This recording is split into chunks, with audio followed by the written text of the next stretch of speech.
आप लोग बार बार कहते हैं कि बानी पीटीआई की जो है वो सेहत खतरे में है, तो क्या आप लोगों के पास कोई मेडिकल रिपोर्ट है या कोई ऐसी आप लोगों के पास कोई ऐसा सबूत मौजूद है जो हुकूमत के मौक़िफ़ को झुटला सके?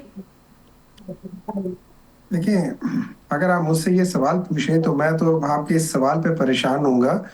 आपको पता है कि ये सारी इंफॉर्मेशन जो है ये तो बता भी नहीं रहे थे। ये तो अगर एक दो जर्नलिस्ट जो कि इन्वेस्टिगेटिव जर्नलिस्ट हैं, अगर वो ये शाया ना करते डॉन अखबार में, तो ये तो आज किसी को पता भी नहीं चलता। ये हम्म। लोग तो हर चीज जिस तरीके से इन लोगों ने पैसे खा के एवन फील्ड बना रही है, वैसे ये काम भी कर जाते हैं।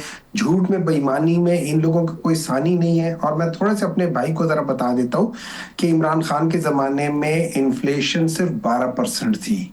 उनके जाने के बाद 38 और 45% हुई है। तो प्लीज अपने फैक्ट्स को ठीक करें और उसके बाद बातचीत करें। उसके अलावा हम्म। इमरान खान के जमाने में $18 बिलियन के रिजर्व थे।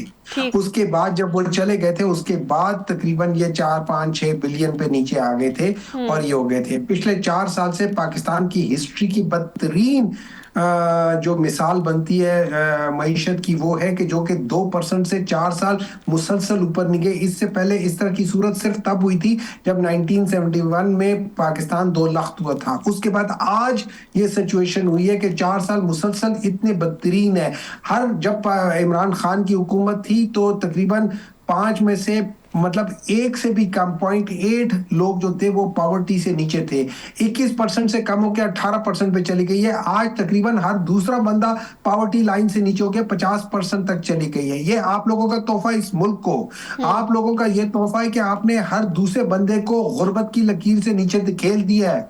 और आप लोग खुद जो हो, आप लोग इस मुल्क से बाहर जाके सर्जरियां करा के मुल्क को तो नहीं बदल सकते हो, अपनी शक्लें बदल रहे हो।